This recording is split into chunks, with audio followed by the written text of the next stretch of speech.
अर्चनीय वंदनीय सदगुरुदेव पूजनीय संतजन, आज मैं सदगुरु कबीर साहिब के मौलिक ग्रंथ बीजक से उपदेश प्रस्तुत कर रहा हूँ। इस उपदेश में सदगुरु कबीर साहिब सच्चे और प्रामाणिक संत की पहचान बता रहे हैं। अंधविश्वास पर बहुत भारी कटाक्ष है इस उपदेश में। अगर मैं कहना शुरू कर दूं कि कबीर का यह उपदेश सुनने मात्र से धन्य धान की पूर्ति हो जाएगी, सारी मनोकामना की पूर्ति हो जाएगी, किसी भी चीज़ की कमी नहीं रहेगी। सदगुरु कबीर साहिब के मूर्ति पर अमुक दिन को केला चढ़ा देने से स्वर्ग की प्राप्ति हो जाएगी, तो कई मिलियन लोग इसे सुनेंगे। लेकिन कबीर साहिब सत्यवादी थे, वो झूठ बोलते नहीं थे, जो जैसा था वैसा बतलाते थे। तो मैं कैसे बता सकता हूँ। वैसे अंधविश्वास की परंपरा तो संपूर्ण विश्व की है, लेकिन भारत में अंधविश्वास की परंपरा बहुत पुरानी।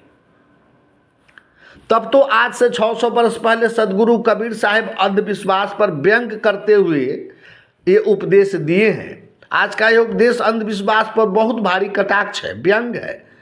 पता है, उस समय के कथाकारों ने जो अंधविश्वास तथा चमत्कारों का जो इमारत खड़ा किया, वह इमारत आज भी नहीं ढन मनाया, बरकरार है। राजा सागर की पत्नी को एक ही बार में 60,000 बच्चे पैदा हो गए। राजा प्रियव्रत 11 अरब वर्ष राज किए। काकभूषुंडी एक ही आश्रम पर 27 कल्प यानी 1 अरब 16 खरब वर्ष राज किए, माने वहाँ रहे। शिव जी 87,000 वर्ष ध्यान में रह गए। जबकि सबसे पुराना ग्रंथ वेद है, जिसमें मनुष्य की औसतन आयु 100 वर्ष बताया है। यजुर्वेद में एक श्लोक है, शतायु पुरुष सतेंद्रिय, अर्थात 100 वर्षों तक जीने वाला बताया। लेकिन भोले भाले आम लोगों को तथा लालची पढ़े लिखे लोगों को फंसाने के लिए पंडितों, पुरोहितों, मुल्लाओं ने ऐसा जाल बिछाया, भरमजाल बिछाया, जिस भरमजाल से लोग निकल नहीं पा रहे। खासकर भारत के पढ़े लिखे लोग भी ज़्यादा भरमजाल में फंसे हुए। उसी भरमजाल को तोड़ने के लिए सदगुरु कबीर साहिब का यह व्यंग भरा उपदेश है। कबीर साहब कहते हैं कि देखी देखिए अचरज होई, यह पद बूझे बिरला कोई। धरती उल्टी आकाशे जाए, चिऊटी के मुख में हाथी समाए। बिना पवन के पर्वत उड़े, जीव जंतु सब बिरछा चढ़े। सूखे सरोवर उठे हिलोरा, बिनु जल चकवा करत कलोरा। बैठा पंडित पढ़े पुराण, बिनु देखे का करत बखान। कहीं कबीर यह पद जो जान, सोई संत सदा परमान। कबीर साहिब कहते हैं कि यह सब देख सुनकर मन में बड़ा आश्चर्य होता है। इस पद को बहुत ही कम लोग, बिरला ही पूछ पाएंगे। ये धरती उलटकर आकाश में उड़ रही है, चींटी के मुंह में हाथी समा रहे हैं, बिना हवा के पर्वत उड़ रहे हैं, और सभी जीव जंतु पेड़ पर चढ़कर अपना ठिकाना ढूंढ रहे हैं। पानी, सरोवर में पानी नहीं है, लेकिन पानी की खूब हिलोरा ले रहा है। बिना जल के ही चकवा पंछी खूब जल में जल क्रीड़ा कर रहे हैं। पंडित कथावाचक लोग व्यास गद्दी पर बैठकर खूब पुराणों को पढ़ रहे हैं और बिना देखी बातों को खूब बड़ाई कर रहे हैं। कबीर साहब कहते हैं, जो संत सुजान होगा, प्रामाणिक तथा सच्चे होंगे, वही इस पद को समझेंगे। कबीर साहब इस शब्द में उपदेश दे रहे हैं कि धार्मिक कहे जाने वाले हिंदू, मुस्लिम, यहूदी, ईसाई इत्यादि हर मजहब के पंडित, पुरोहित अपने अपने ग्रंथों को पढ़कर अशिक्षित तथा शिक्षित सभी लोगों को स्वर्ग में रहने वाले देवी देवताओं, भगवानों, गिलमों, खुदा, पैगंबरों, ईश्वरों से मनचाहा फायदे दिखाकर उसे बंदर की तरह नचा रहे हैं। सदगुरु कबीर साहिब कहते हैं कि ये बड़ी अचरज की बात है। वह बिना देखे बखान करते हैं। लोगों को लगता है कि ये पंडित मुल्ला शायद उस तथाकथित ईश्वर, उस स्वर्ग वैकुंठ लोक, उस जन्नत से मिलकर आया हो। सच तो यह है कि वह न तो कोई स्वर्ग को देखा है, न कोई ईश्वर अल्लाह को देखा है, और बखान करता है कि वो बहुत दयालु है, सब उन्हीं के कृपा से होता है, वही सभी कर्म को करवाने वाला है, उनके मर्जी से एक पत्ता भी नहीं हिलता है। और ये हम जो बताएंगे अमुक अमुक विधि, उस विधि से पूजा पाठ करोगे, चढ़ावा चढ़ाओगे, जितने भी पाप करोगे सब माफ हम मंत्र से बुला करवा देंगे। कहना स्वाभाविक भी है, क्योंकि घूस और दलाली दिए आज कोई काम भी नहीं होता है, तो वहाँ भी शायद चलता होगा। इसलिए कबीर साहब कहते मुझे बड़ी अचरज हो रहा है। मूर्ख तो मूर्ख, पढ़े लिखे विद्वान लोग सतलोक, बैकुंठ लोग, शिव लोग, विष्णु लोग, बिहिष्ट गिल में अप्सराएं, स्वर्ग के शराब इत्यादि के भोग के लिए लालायित है।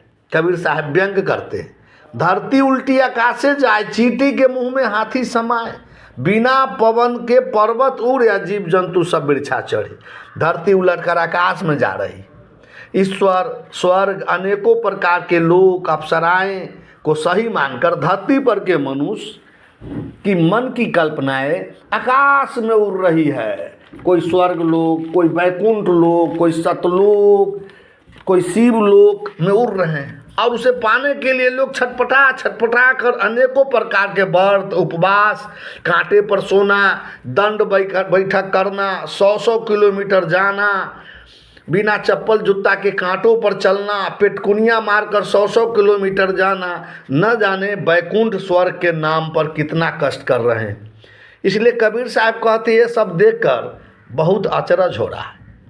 कहीं नहीं स्वर्ग लोक है, कहीं नहीं बैकुंठ जन्नत है, हुर्रा इल्लम है, सब पंडित मुल्लाओं की बंसी है, जिस बंसी में सब फंस कर ये मूर्ख पढ़े लिखे तो मूर्ख पढ़े माने लोग हैं, पढ़े लिखे और विद्वान लोग भी आसमान, कोई चौथे आसमान पर, कोई 7वें आसमान, कोई 3रे आसमान पर उड़ रहे हैं, और बिना जो है अस्तित्व के ये पर्वत हवाई महल बना रहे हैं, जिसे देखकर छोटे छोटे कीड़े मकोड़े, पशु पक्षी पेड़ों पर रहने का उपाय ढूंढ रहे हैं। अरे बड़का सब तो आकाश में उड़ रहे हैं, तो छोट सब क्या करेंगे। कहने का मतलब है कि बिना विचार के पर्वत समान बड़े बड़े विद्वान ज्ञानी कहलाने वाले लोग हवाई महल बनाने में लगे हुए हैं। तो बड़े बड़े विद्वान ज्ञानी लोगों की कल्पनाओं में उड़ते देखकर ये अशिक्षित और गांव घर के साधारण लोग अपनी रक्षा के लिए अनेकों प्रकार के देवी देवता, भूत प्रेत का आश्रय खोजने लगे हैं। कोई केवल महाराज, कोई गोहिल बख्तौर, कोई गोविंदकारी, कोई चंडी महारानी, यानी छोटे छोटे लोग भयभीत होकर उसी का आश्रय लेने में लगे हुए हैं। इतना ही नहीं, कबीर साहब आगे व्यंग करते हैं कि बिना सरोवर उठे हिलोरा, बिनु जल चकवा करत किलोरा। सूखे तालाब में पानी खूब हिलोरा ले रहा है, और बिना जल के ही तालाब में चकवा क्रीड़ा कर रहे हैं। कहने का आशय है कि अपनी आत्मा से अलग कोई ईश्वर, अल्लाह, स्वर्ग, जन्नत, शिवलोक, बैकुंठ लोक है ही नहीं, सिर्फ कल्पना मात्र है। ये भय दिखाने के लिए पंडित, पुरोहित, मुल्लाओं, पादरियों का ये बनाया हुआ हवाई महल मात्र है। फिर भी उसको पाने के लिए लोगों के मन में तरंगे उठती है, हिलोरा ले रहा है, और बिना अस्तित्व के उसे पाने के लिए उसमें उसके मन में क्रीड़ा यानी खेल चल रहा है। इन सभी को माने इन सभी बातों के मूल में ये पंडित मुल्लाओं व्यास गद्दियों पर बैठकर पुराण, हदीस, कुरान इत्यादि की लुभावनी कथा सुना कर बिना देखी हुई, बिना अनुभव की हुई बातों को बताते हैं। अपनी आत्मा रूपी सागर के छोड़कर कहीं कोई सागर नहीं है, सारे कल्पित लोक परलोक झूठे हैं, सूखे सरोवर के समान है। उस सूखे सरोवर में जल क्रीड़ा कौन करेगा जो बेवकूफ़, पागल, विक्षिप्त होगा। अंत में कबीर साहब कहते हैं कि कहे कबीर यह पद को जान, सोई संत सदा परमान।